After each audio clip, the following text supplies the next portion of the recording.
안녕하세요. 워런 버핏처럼 매일 신문을 박전무와 함께 읽으면서 투자의 고수가 됩시다. 웜의 신바고는 11월 8일 금요일 순서입니다. 금요일은 항상 Thanks God It's Friday입니다. 오늘은 제가 정말 금요일마다 하지원 교수님의 이 마음상담소 칼럼이 혹시 이번에 나오나 늘 기다리지는 칼럼인데 오늘도 잠시 살짝 봤었는데 너무나 또 주옥 같은 그런 말씀들이 많아서 나중에 요 하지원의 마음상담소 마지막으로 읽어 드릴 테니까요. 지난번에도 이 허지원입니다. 허지원 교수님의 칼럼 보고 참 많은 힐링이 됐다. 정말 많은 도움이 됐다. 이런 댓글 남겨주신 분 많으셨는데 주식을 하다 보면 마음이 궁핍하게 될 수밖에 없습니다. 우리가 왜 그러냐면요. 이 돈을 벌기 위해서 하루에 한 8시간이 됐든 아니면 열 몇 시간이 됐든 참 열심히 일해가지고 돈을 벌었는데 그 돈으로 투자하다가 주식이라는 게 변동성이 큰 자산이잖아요. 그래서 적금이나 예금에 넣어놓으면 괜찮은데 이 주식이 변동성이 큰 자산인데 뭐 투자 잘하면 또 예금 금리보다도 훨씬 높은 수익률을 낼 수 있다 보니까 우리가 주식 투자를 하는데 이 변동성에 의해서 또는 사실은 내 마음이 조급해서 그리고 내가 열심히 일해서 번 돈인데 이걸 날리면 어떡하나 그런 공포감 뭐 여러 가지들이 맞물리면서 주식하다 보면 참 마음이 정말로 이렇게 궁핍해집니다. 그래서 마음 관리를 잘 하셔야 되는데 댓글이나 이렇게 보면 참 마음이 많이 다치셨구나 뭐 이런 분들도 많이 보게 되는데 오늘 마음 상담소의 글이 좀 도움이 될 테니까 나중에 한번 같이 보시기 바라겠습니다. 참 어제도 많은 분들이 댓글 남겨 놓으셨고요. 네, 또 우리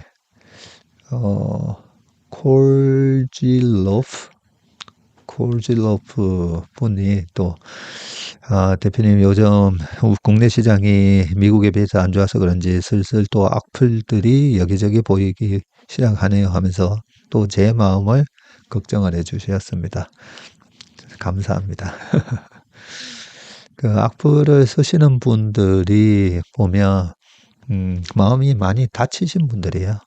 그리고 제가 말씀드렸지만 우리가 지피지기라고 했잖아요. 시장을 알고 나를 알고 그러면서 백전불태가 되는데 이 주식은 지난번 워런 버핏도 말씀드리고 템플턴도 말씀드리고 템플턴 경도 그렇고 그 다음에 피트 린치도 보면 본인이 실수한 거에 대해서 되게 많이 적혀 있습니다. 그리고 뭐 세계적인 선수들 뭐 야구 선수 보더라도 3할 때 친다고 했잖아요. 10번 중에 3번 안타를 치면 성공 아주 훌륭한 선수가 되는 건데 7번에 뭐 삼진이라든지 그런 게 있는 거잖아요. 근데 저 같은 경우에는 그래도 10번 중에 우리가 얼마 전에 뭐 고려아연 그 숏 사태 이런 것도 보면 뭐 월 36만 원인가 그렇게 내면서 그 유튜브를 뭐 따라 했다고 하는데 그것도 상식적으로 생각을 해보면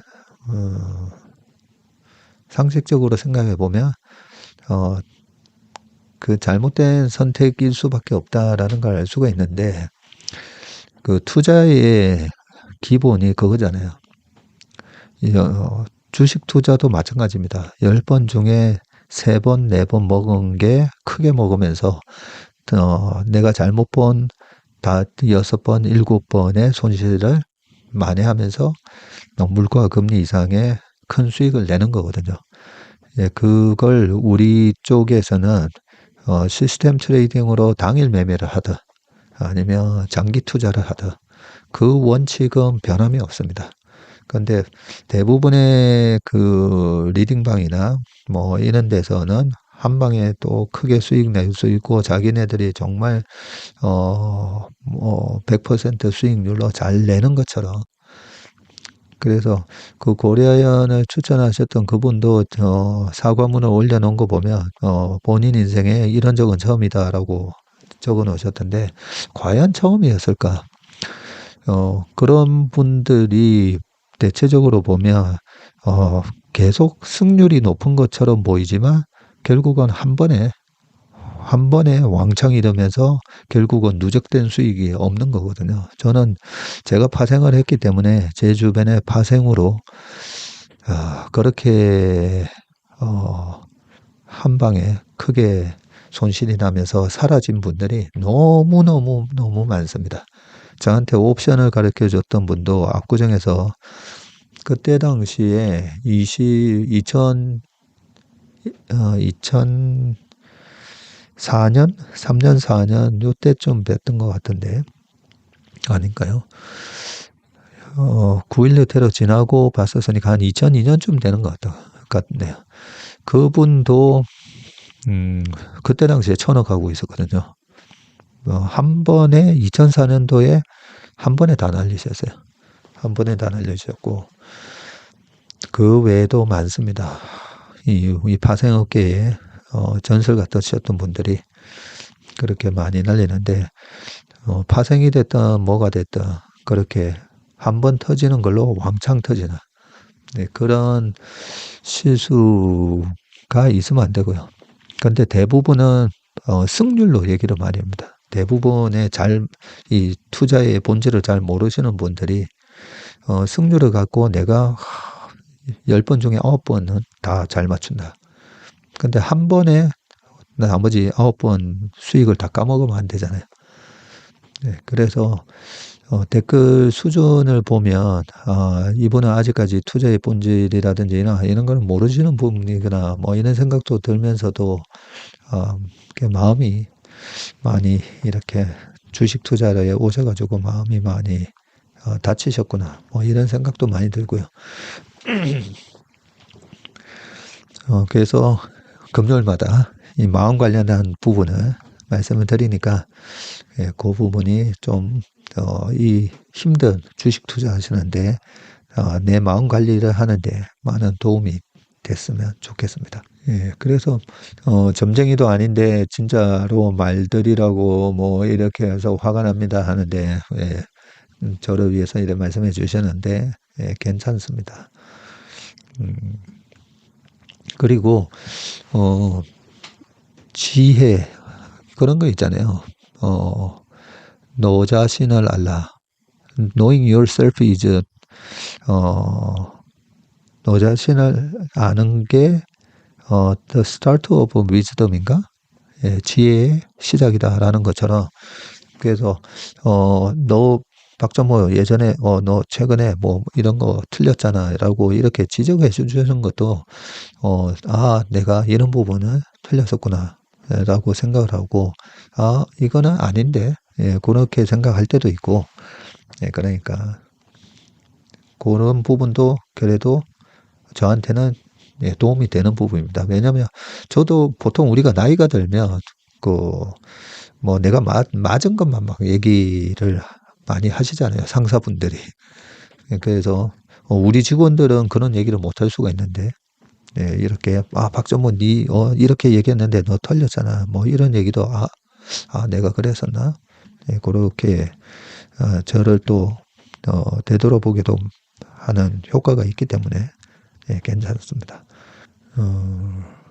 그 외에 많은 분들 응원의 메시지 많이 올려주셔서 고맙습니다. 참 질문 중에 하나가 일론 머스크가 CTO라는 행정부의 어떤 주요 직책을 정말 갖게 되면 본인이 맡은 기업들에서 손을 떼야 하는 거 아닌가. 우리나라는 그죠? 어떤 직책을 맡게 되면 가지고 있는 주식도 백지신탁을 해서 그렇게 하는 경우가 있는데 미국은 보면 이번에도 또 새로운 행정부를 내년에 발표를 하겠지만 보면 뭐 골드만삭스 계신 분이 갑자기 재경부로 가고 그런 거 보면 저는 우리도 그런 부분을 좀 배워야 된다고 생각하는 게 이 현업에서 일을 한 사람을 많이 등용을 시키잖아요. 근데 우리는 보면 계속 이렇게 관에서 계시던 분들이 계속 관에서 일을 하시잖아요. 그러다 보니까 약간 어떨 때는 이 현업, 현실, 실물 경제와 좀 동떨어진 그런 정책들도 나오고는 하는데, 미국의 그거는 장점이라고 생각하고 있습니다. 그 현업에서 정말, 베테랑들을,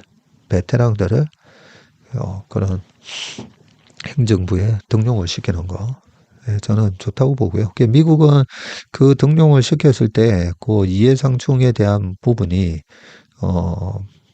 있는지 없는지에 대한 또 감시 기능도 잘 되어 있기 때문에 크게 너무 걱정을 안 하셔도 될 것 같습니다. 우리나라는 그런 그동안에 이렇게 예전에 정경유착 이런 문제들 많았었잖아요.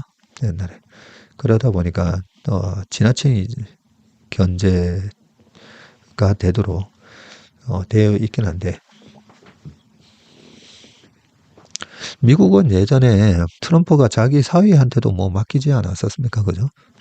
근데 그랬을 때, 저 사위가 됐든 누가 됐든, 개인의 이익이 아니라 국가를 위해 일한다라는 서로 간에 어떤 믿음이 있는 거죠.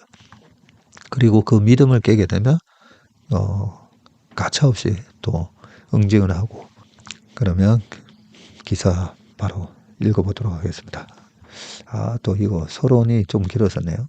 첫 번째, K배터리 IRA 지원 줄더라도 중국 견제로 반사 이익 기대감이라고 되어 있습니다. IRA 폐지를 공언해 온 트럼프 전 대통령이 미국 대선에서 당선되면서 국내 전기차 배터리 기업의 긴장이 높아지고 있는데, 미국 전기차 배터리 시장은 IRA 보조금의 영향을 직접 받기 때문이고요. IRA 폐지 가능성이 거론되지만 현실성은 낮다는 게 일반적인 관측이다. 주민후 NH투자증권 연구원은 7일 보고서에서 배터리 투자가 집중되는 미시간, 오하이오, 네바다 등 지역구에서 공화당 의원들의 반대로 폐지는 어려울 것이라고 주장을 했는데, 지난 8월 공화당 하원 의원 18명이 IRA 폐지 반대 의사를 밝히기도 했고요. 트럼프 당선인의 주요 경제 기조가 중국 압박이라는 점도 IRA 완전 폐기가 어렵다고 보는 이유인데, IRA는 중국 전기차 배터리, 태양광 등의 제품이 미국 시장에 들어올 때 장벽을 높이는 법이기도 하기 때문이고요. 산업연구원은 지난 6월 트럼프의 대중국 견제 기조상 IRA에 담겨 있는 탈중국 공급망 구축 방향성은 유지될 가능성이 높다고 했습니다. IRA가 폐지되진 않더라도 보조금은 축소될 것이라는 전망이 많은데요.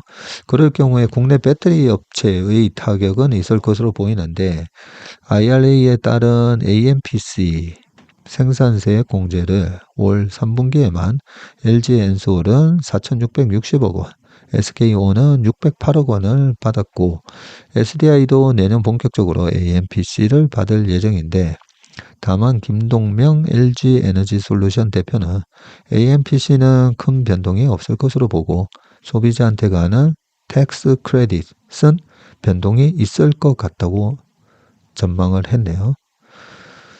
세액공제와 달리 AMPC는 법 개정이 필요하기 때문이라고 합니다.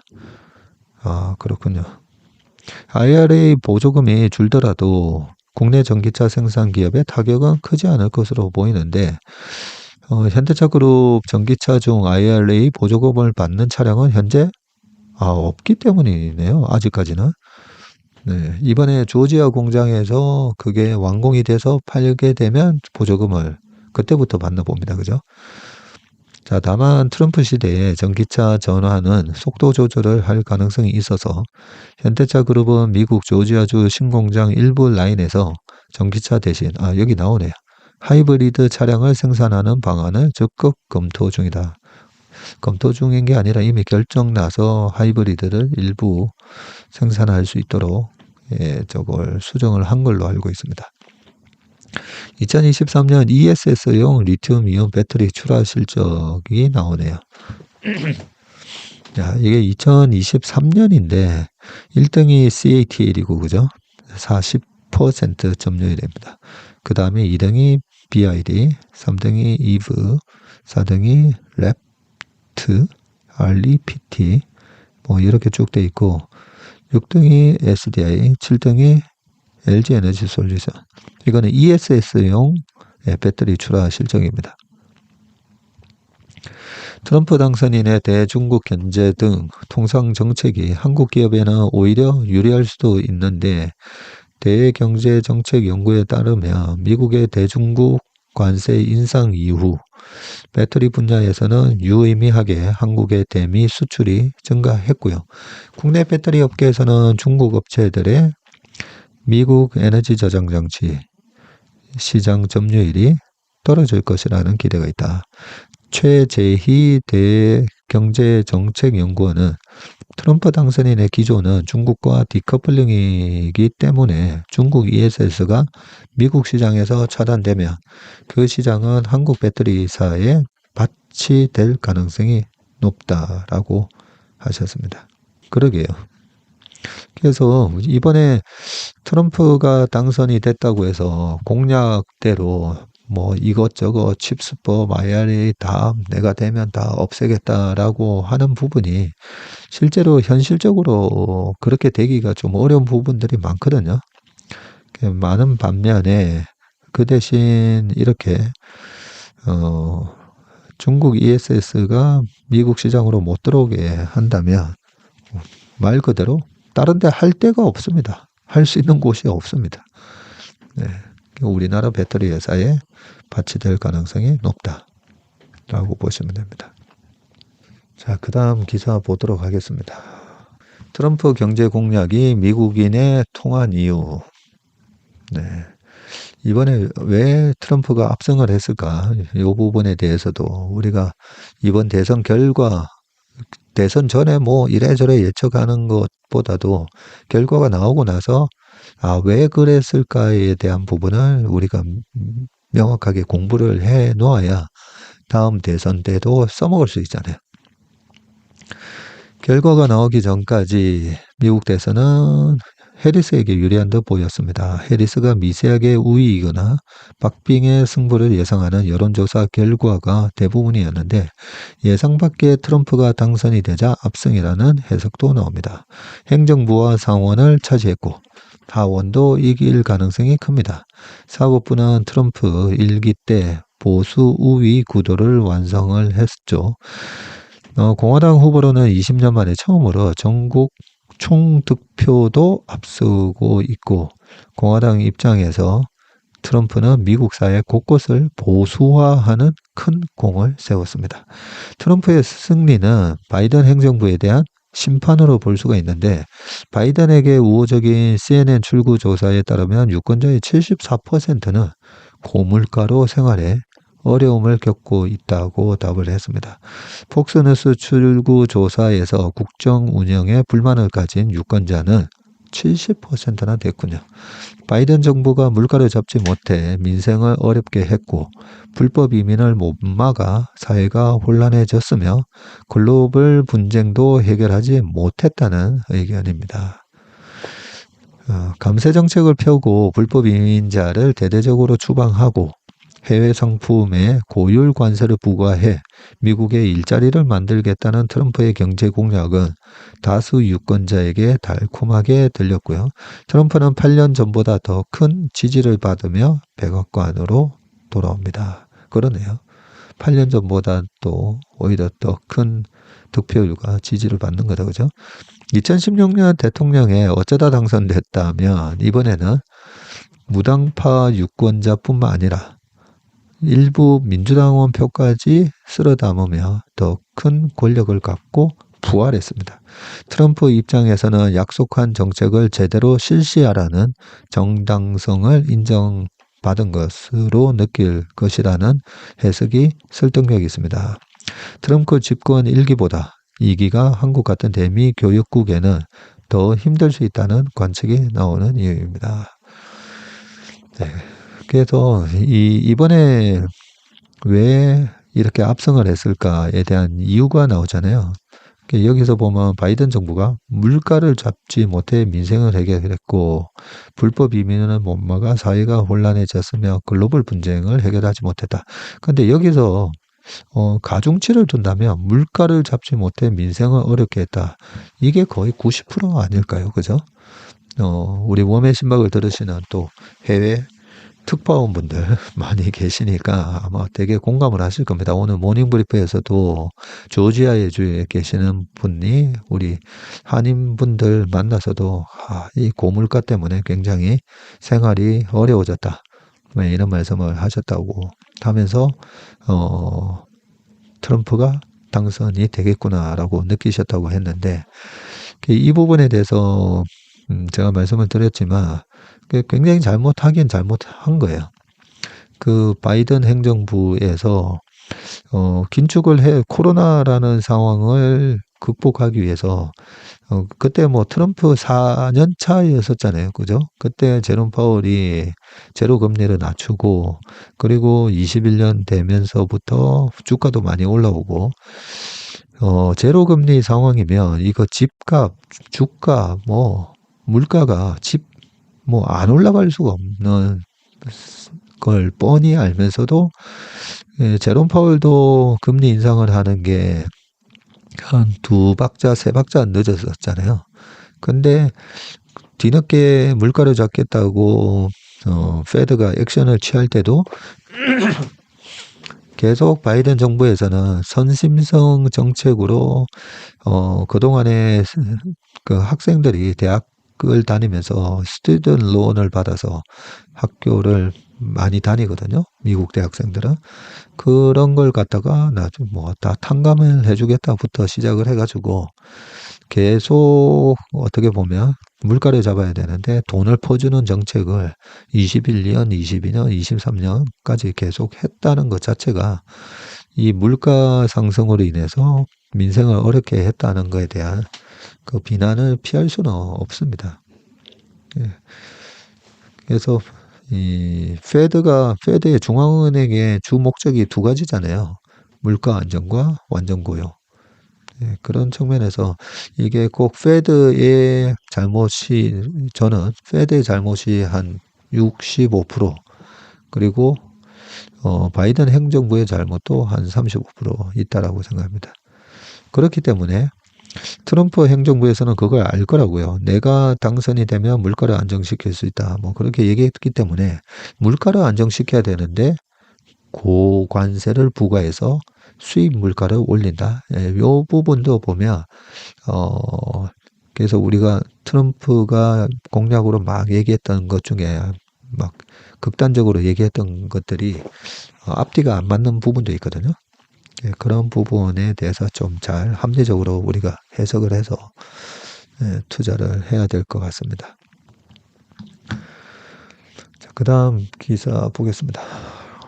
뉴욕 증시 트럼프 랠리, 일본만 같이 웃었다. 예, 우리나라 시장이 지금 못 움직이고 있잖아요. 그 뭐 여러 가지 이유는 월간 전망에서 말씀을 드렸습니다. 그리고 신기한 차트 분석에서도 외국의 옵션 포지션을 가지고도 다음 주 목요일까지는 시장이 조금 가두리로 갇혀 있는 모습이 될 거다는 얘기도 말씀을 드렸고요. 자, 뉴욕 증시 트럼프 랠리 일본만 같이 웃었다라고 하는데 미국, 일본은 오름세를 보였고 한국 등 아시아 신흥국가 유럽은 지지부진한 모습이다. 트럼프가 내세우는 미국 우선주의와 강한 보유무역 정책이 다른 나라 경제에는 오히려 부담으로 작용했다는 분석이죠. 네.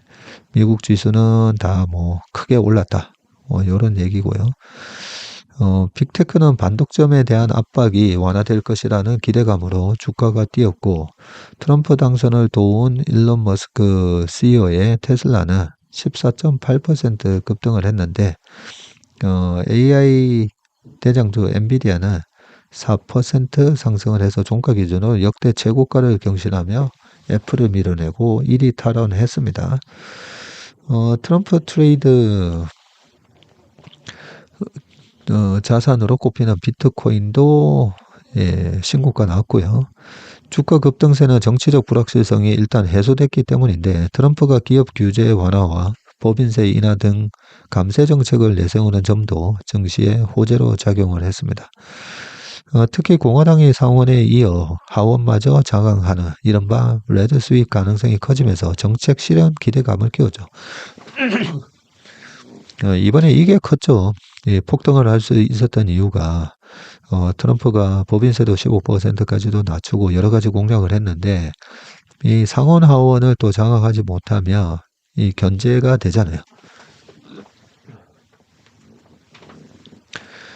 네, 그런데 이 상하원까지 레드 수입이 되면서 이 거침없이 트럼프의 공약이 이행이 되겠구나. 뭐 이런 생각까지 증시에 반영이 됐다고 보면 됩니다.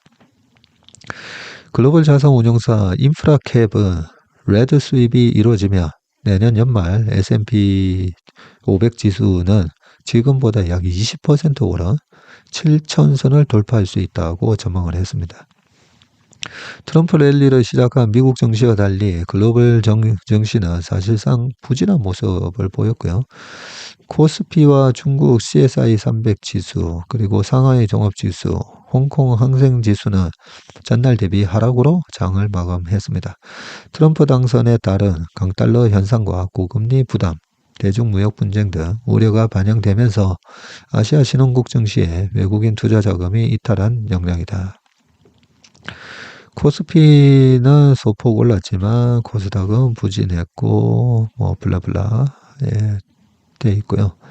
중국 증시는 어제 큰 폭으로 올랐는데 오늘 발표 예정인 중국 정부의 재정 부양책에 대한 기대감 때문이다라고 되어 있습니다. 재정 부양책을 좀 세게 하지 않을까 그렇게 기대를 하고 있고요. 이유가 트럼프가 당선이 됐기 때문에 중국은 더더욱 이제 내수 부양을 통해서 15억 인구나 있기 때문에 굉장히 어마어마한 소비 시장을 갖고 있는 거잖아요. 미국이 소비로만 GDP의 70%를 차지하는 것처럼 중국이 예전에는 수출로 세계 공장 역할을 했다면 지금은 그래도 그동안에 무역 수지로 많이 쌓아놨던 자본으로 내수 부양을 통해서 내수 소비로 아마 트럼프 4년을 버티는 전략으로 아마 바뀌었을 겁니다. 자, 니케이 주가가 이렇게 올랐다는 거고요. 트럼프 정책이 강달러를 불러와 엔화 약세를 만들 거라는 기대감이 반영된 결과다. 김상봉 한성대 교수는 미국 우선주의 정책 우려에 당분간 글로벌 금융시장의 미국 쏠림도 커질 것이라면서 다만 공약이 실제 정책으로 어떻게 구현될지는 아직 확정된 것이 아니기 때문에 면밀히 지켜보면서 대응할 필요가 있다고 하셨습니다. 자, 배구진의 돈의 세계, 경제 전망의 허실이라고 되어 있습니다. 경기 변동은 불규칙하고 정확한 예측이 불가능하다라고 그레고리 맨큐 하버드대 교수가 경제학 원리에 썼습니다. 네, 경제학을 전공하는 분들은 다 아시겠지만 경제학에서 하나의 이 바이블 같은 책입니다. 맨큐의 경제학 원리. 이분이 그 경제학의 대가이신 그레고리 맨큐 교수가 이렇게 얘기하셨다는 거죠. 경기 변동은 불규칙하고 정확한 예측이 불가능하다. 그래서 제가 경제 전망을 바탕으로 주식시장에 대한 전망, 그게 비관적이다, 너무 낙관적이다. 그거는 피터 린치 얘기처럼 내가 경제 보고서를 읽고 있으면 14분을 내가 경제 보고서를 갖고 했으면 12분을 내가 내 시간을 허비한 거다 라고 얘기했습니다. 14분에서 그 2분은 뭔지 모르겠어요. 근데 저도 뭐 경제 보고서를 체크하는 이유는 지금 경기 상황이 요런 상태에 있구나 라고 판단하기 위해서 보는 거고요. 금리가 됐든 아니면 뭐 매크로 변수, 우리나라 수출 동향뿐만 아니라 여러 가지 경제 변수들, 뭐 실업률 등등 많이 체크하지 않습니까? 그죠? 예, 체크하는데 앞으로 이렇게 될 거다. 예, 2분기, 3분기 내년 뭐 언제 되면 경기가 박살날 거다라든지 또 너무 지나치게 주가가 야 이거는 너무 과한데 하는데도 내년 내후년까지는 계속 경제 전망이 어떻게 될 거니까 괜찮습니다. 이것도 예, 잘못된 거고요.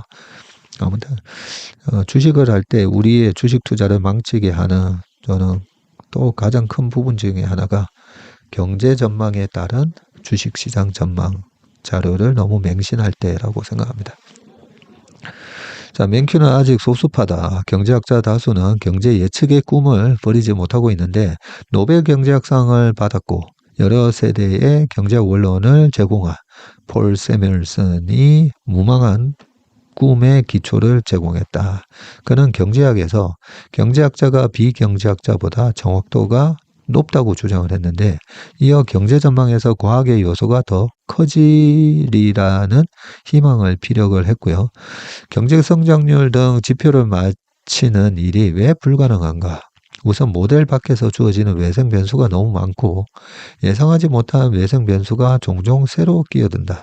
더구나 경제 주체의 심리와 행동이 상호작용하면서 경제에 나타나는 변화에는 시나리오대로 흘러가는 게 한 줄도 없다. 경제 전망 중 허는 수치이고 실은 변수와 대응이다. 야, 명언이시네요. 경제 전망 중에 허는 수치, 몇 퍼센트 성장 이런 거죠. 그 다음에 실은 변수와 대응이다. 수치는 경제 주체가 참고하는 정도의 용도로 의미가 있고 연구기관은 수치보다는 어떤 주요 변수에 어느 경제 주체가 어떻게 대응해야 하는지에 더 중점을 둬야 한다. 환자에게 이대로 지내면 혈압이 위험한 수준으로 치닫는다고 말해서 마치는 의사보다 고혈압 약을 복용할 때라고 처방하는 의사가 용한 것처럼 한국의 3분기 경제 성장률이 0.1%로 발표가 됐고 앞서 한국은행이 내놓은 전망치 0.5%보다 한참 낮았다. 그러자 한은의 분석력을 비판하는 말이 많았는데 이창용 한은 총재는 지난달 말 국정감사에서 다른 나라와 비교해 전망치 오차가 크게 나쁘지는 않다고 해명을 했고요. 공방 모두 정확한 전망이 가능하다는 틀린 전제 아래 서 있다. 증권사 분석 자료처럼 경제 전망 보고서 앞에 이렇게 고지하면 어떨까? 이 보고서는 참고용이며 한국은행은 이 보고서 내 지표 예측의 정확성을 주장하지 않는다고. 주기적으로 되풀이되는 무의미한 논쟁을 줄이는 방법이다. 예, 그래서 그런지 증권방송에서도 항상 저희도 마찬가지지만 방송에서 얘기하는 내용은 참고만 하시라고 그렇게 돼 있는데 이 경제연구소라든지 한국은행이라든지 이런 데서 내는 보고서에는 이런 말들이 없군요. 네. 자, 최정혁의 마켓나우 금의 가치 높이는 포트폴리오 투자. 한국 한양사이버대 교수님이십니다. 금값이 신고점을 경신하며 고공행진을 이어가고 있는데 지난 3분기 말 기준 1년 수익률이 43%로 S&P 500 36%를 포함한 주요 자산군 가운데 성적이 최고입니다. 금값 상승의 주요 원인은 외환보유고에서 달러를 줄이고 금으로 채우는 전 세계 중앙은행들의 꾸준한 매수세 때문이고요. IMF와 외신에 따르면 전 세계 외환보유고에서 달러 비중이 2018년 1분기 63%에서 24년 2분기 58%로 감소하는 동안 금의 비중은 8%에서 14%로 증가했다. 이러한 중앙은행들의 금-달러 교체 매매는 분산 투자로 달러 편중 리스크를 줄이기 위해서다. 투자자가 투자 포트폴리오에 금을 편입하는 목적도 리스크 관리인데 자산으로서 금의 역할은 포트폴리오의 수익을 끌어올리는 것이 아니라 지키는 데 있기 때문이고 역사적으로 금값은 주가와 반대 방향으로 움직이는 경향이 강했는데 방어적 자산을 대표하는 채권보다 주식과의 상관계수가 낮고요. 1971년부터 23년까지 연간 수익률로 주식 S&P 500과의 상관계수를 계산해 보니 채권 10년 국채 채권은 플러스 0.07. 와. 그리고 금은 마이너스 0.2라고 합니다. 그러니까 10년 국채에는 0.07이라는 말은 아무 의미가 없다는 상관관계가 빵인 거다. 그죠? 빵. 그리고 금은 마이너스 0.2. 어쨌든 마이너스 관계입니다. 마이너스. 금은 위험자산이 주식이 흔들릴 때 수익을 방어하는 안전자산 기능을 발휘하는 것이고 금과 채권의 상관계수도 마이너스 0.08로 나타나서 주식 채권으로 구성된 전통적 투자 포트폴리오에 금을 투자하며 투자의 방어벽을 더욱 튼튼하게 만들 수 있음을 알 수 있다. 네, 우리가 이 베타 플레이라고 얘기를 하거든요. 그래서 강세장이 되면 시장보다도 더 베타가 높은 게 뭔가? 그러면 S&P 500을 기준으로 봤을 때 나스닥 지수는 베타가 오히려 살짝 더 높습니다. 그래서 장이 올라간다고 하면 나스닥을 사는 게 맞죠. 근데 올라간다고 생각했는데 거꾸로 빠졌어요. 그러면 S&P 500보다 더 빠집니다. 그래서 베타가 1.2다 하면 시장이 10% 올라갈 때는 이 자산은 12% 올라가는 확률이 높다는 거고요. 빠질 때도 마찬가지인 거죠. 그래서 이 포트폴리오의 위험 관리, 이 베타 관리를 할 때, 베타를 좀 줄여야 되겠는데 하면, 예를 들어서 지금 내 포트폴리오를 나스닥으로 잔뜩 채워 놨으면, 나스닥 지수로, 그러면 1점인데, 지난 7월부터 이번 10월까지, 시장이 좀 조정받을 것 같은데 하면, 베타가 낮은 걸 많이 집어넣어야 되죠. 그래서 이성준 대표가 해준 글로벌 인사이트에 보면 지난 7월, 8월 달에 글로벌하게 펀드 매니저들이 그 펀드 서베이에 보면 채권 많이 샀잖아요. 채권은 여기 거의 상관계수가 0이니까 이게 베타가 0이라고 보면 되거든요. 그럼 이걸 늘리면 늘릴수록 주식 포지션과 금 채권 포지션을 합쳤을 때 전체 펀드의 베타는 떨어지게 돼 있으니까. 그래서 이 베타 관리에 대한 개념이 있으셔야 됩니다. 우리 제슬리 TV 구독자 여러분하고 인턴분들은 시장에 대한 이 전망이라든지 이런 부분에 대해서 유의성이 높은 부분들이라든지 아니면 지표를 보면서 내 포트폴리오의 베타 관리를 할 줄 아는 수준이 되시면 그 정도만 되더라도 상위 10% 정도 되신다고 보면 됩니다. 근데 대부분은 그냥 내가 이 주식 사서 먹을 수 있나 없나 그런 개념으로 투자하고 계시잖아요. 그죠? 그래서 이 포트폴리오 개념을 익히셔야 됩니다. 우리 인턴분들은 저희가 이제 MP 매번 얘기 말씀을 드리니까 그 포트폴리오에 대한 개념은 아마 많이 좋아지셨을 거고 아까 댓글에도 보면 벌써 10회차 벌써 10개월 되신 분이 계시거든요. 정말 내가 나아지고 있는 건 맞죠 하셨는데 당연히 많이 발전을 하셨을 겁니다. 많은 분들이 느끼시겠지만 저희 인턴분들이 이 댓글 남겨놓으신 걸 보면 이 시장의 변동성에 옛날에는 되게 많이 불안을 했는데 이제는 마음이 많이 좀 편안한 투자가 되어 가고 있다. 저는 그 댓글을 봤을 때 제일 뿌듯했습니다. 네. 자, 이러한 장기 추세에 비추어 볼 때 최근 금이 주식과 동반 랠리를 펼치고 수익 면에서 오히려 주식을 앞서는 현상은 매우 이례적인 거 맞습니다. 예, 왜 이례적인 거를 어떻게 해석을 하셨는지 궁금한데요. 인플레이션, 금리, 달러 등 거시경제 지표와의 상관관계도 과거와 양상이 다르고 약세 요인에는 거의 반응하지 않고 강세 요인에는 크게 반응하는 비대칭적 움직임이 뚜렷하다. 펀더멘탈 요인이 아닌 수급 요인이 좌우하는 전형적인 수급 장세의 모습이고 그 배경에 금 시장의 수급 불균형이 자리 잡고 있고요. 금의 특성상 공급이 제한적인 상황에서 중앙은행이라는 고래들이 만들어내는 거대한 수요가 초래한 변화다. 이런 상황에서 투자자가 명심해야 할 것은 금 투자의 진정한 가치는 포트폴리오 투자에서 나온다는 점인데 같은 데이터로 리스크, 즉 연간 수익률의 변동성을 계산해 보면 금의 리스크는 주식의 1.5배에 달해. 그래요? 금에 단독으로 투자하는 것은 주식 투자보다 위험한 거래임을 알 수 있다. 아, 이거는 몰랐네요. 네. 야, 수익률 변동성이 주식의 1.5배에 달한다고요? 금은 주식의 배당, 채권의 이자 등과 같은 현금 흐름이 없어서 적정 가치 산정이 사실상 불가능한 탓에 단기적인 이 내러티브의 영향을 크게 받기 때문이다. 야.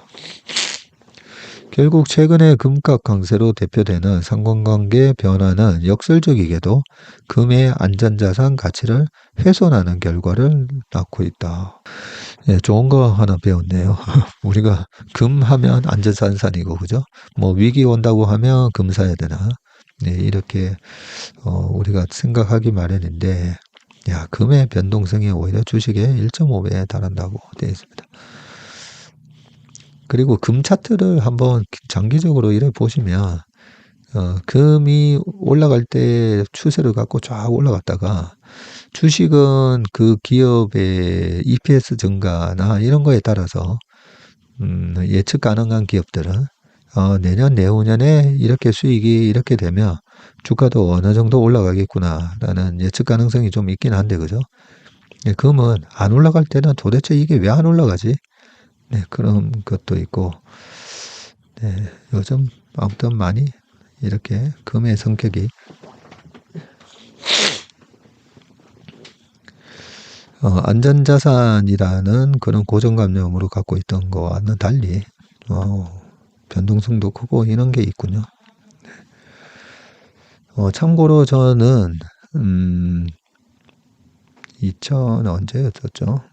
예, 저희 고객분들한테 2019년인가 언제는 코덱스 골드 선물이라고 있거든요. 네. 주식이 너무 이제 과했을 때 그걸 팔아가지고 뭐 제가 주식 투자로 번 돈은 땅에 묻으시지 않으면 없어진다 하면서 이 변동성이 큰 자산에 대한 위험 관리를 하는 방법으로 뭐 부동산 얘기도 하고 했었지만 그 부동산과 비슷한 성격이 사실 금을 사는 거거든요. 그래서 언제는 예, 코덱스 골드 선물 이런 걸로 주식을 이거 이제는 좀 너무 과한데 싶을 때는 예, 코덱스 골드 선물로 옮겨 타라는 그런 조언을 예전에 해드린 적도 있었는데 최근에는 아무튼 좀 또 다르게 움직입니다. 자, 마지막 네, 오늘의 하이라이트 하재현의 마음상담소. 도움이 되지 않는다면 왜 계속하는가? 계속 생각하는가? 자기 비난에 지독한 습관으로 하루를 보내고 그렇게 한 주, 한 달, 그리고 한 계절이 어떻게 오가는 줄 모르고 우두커니 자기 그림자만 들여다보는 시간이 있습니다. 우울과 불안으로 마비되어 원치도 않은 자리에 머물러 있을 때 머릿속은 근거 없는 부정적인 생각들로 들어찹니다. 인지 왜곡입니다.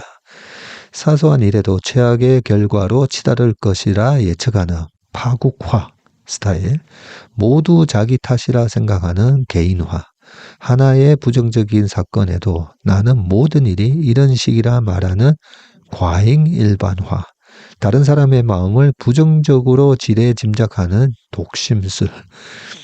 따지고 보면 28% 망하거나 63% 망한 것일 수도 있는데 그 중간 지대를 보지 않고 완전히 망했다 이야기하는 흑백 논리. 이 밖에도 갖가지의 인지 왜곡들이 내가 취약해져 있는 시기를 틈타 순서표를 뽑아 번갈아 나를 찾아옵니다. 날이 선 생각과 말의 습관들이 나를 설명하기 시작합니다. 나는 늘 민폐를 끼치며 사랑받지 못하는 사람. 지금 100% 망했고 앞으로도 모든 일에 망할 사람. 이때 유능한 심리치료학자, 심리치료자처럼 스스로에게 해야 하는 두 가지 질문들이 있습니다. 어떤 질문이죠? 첫 번째 질문입니다. 사실인가요? 당신은 정말 모두에게 민폐였나요? 누구에게도 다정하지 않았나요? 당신의 실수와 실패는 이제 당신 역사와 인생의 모든 것을 규정하나요? 모든 일이 정말 당신 탓이며 100% 실패했나요? 끈질기게 물어봐야 합니다.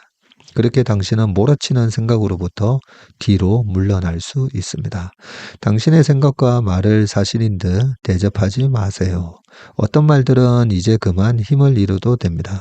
틀린 말들에 자꾸 힘을 실어주고 호응해 주지 마세요.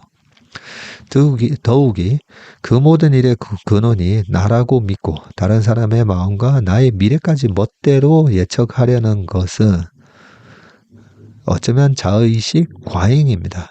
우리가 그 정도 능력은 안 됩니다. 저의 경우에도 뭔가 일이 잘 되지 않을 때 크게 좌절하려 하다가도 생각합니다. 하마터면 내가 늘 인정받아야 하고 누구보다 유능해야 하고 늘 같이 있어야 한다고 생각할 뻔했네.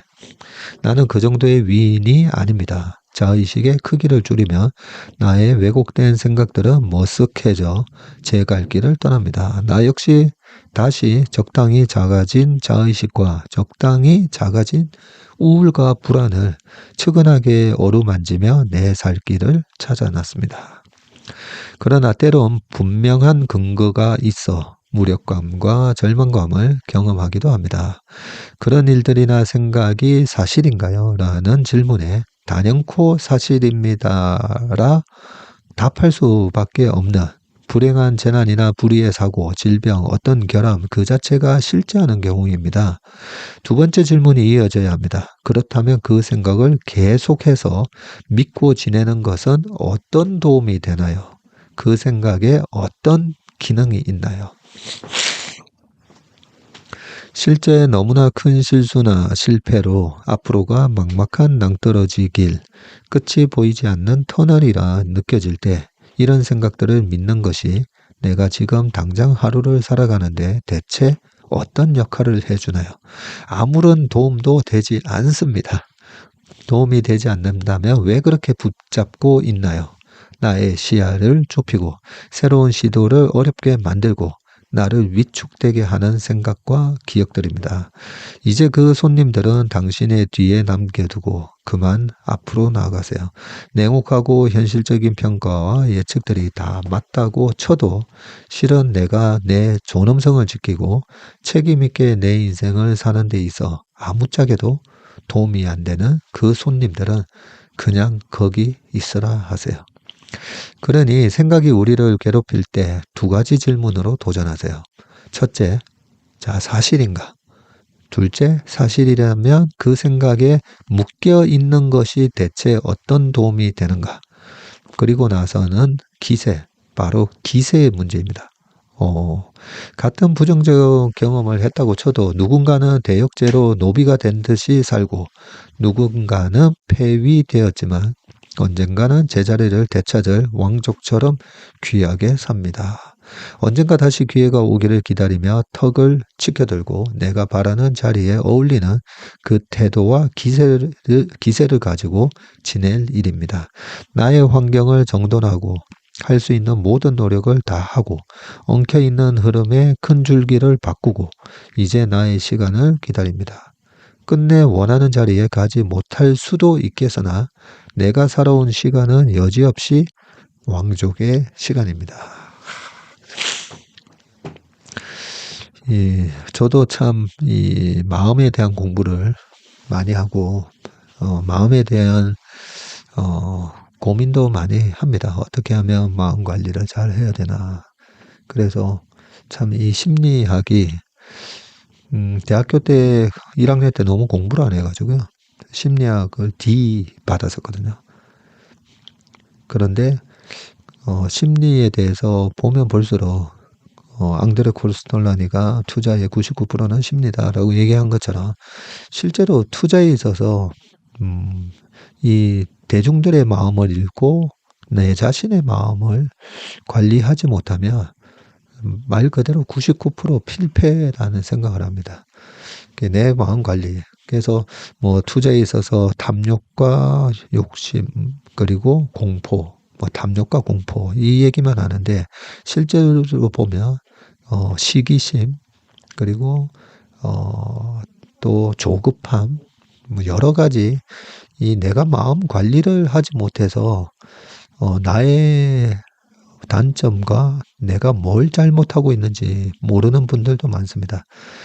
그러다 보면 이 투자에서 계속 실패를 하잖아요. 내가 시간을 되게 많이 투여를 했는데 계좌의 수익률이 왜 자꾸만 이렇게 마이너스가 나지? 그렇게 됐을 경우에 나의 자존감이 무너지고 자괴감이 들면 보통은 이제 하는 방법이 내가 실수를 한 게 아니라 너 때문이야라고 그래 다른 사람을 자꾸 이렇게 비난을 하게 됩니다. 그래서 제가 상담을 한 1,500명 이상을 했었잖아요. 그러면 대부분이 오시면 배우자 탓을 제일 많이 하시고요. 나는 이렇게 하려고 했는데 이 사람이 이렇게 해서 그렇다. 그리고 두 번째는 그 거래하고 있는 증권사 직원분들 탓도 되게 많이 합니다. 그러면 제가 1시간 동안 이래 듣다 보면 결국은 그 해결책은 그래서 본인이 우리 허지원 교수님이 예전에 말씀하신 것처럼 그런 얘기 다 듣고 결국 내가 선택한 거였었잖아요. 그렇게 내가 선택한 거에 대해서 내가 선택을 잘못해서 이렇게 결과가 된 게 아니라 너 탓이야. 이렇게 하는 건데 그렇게 해서는 절대 그 자존감이 회복되지는 않습니다.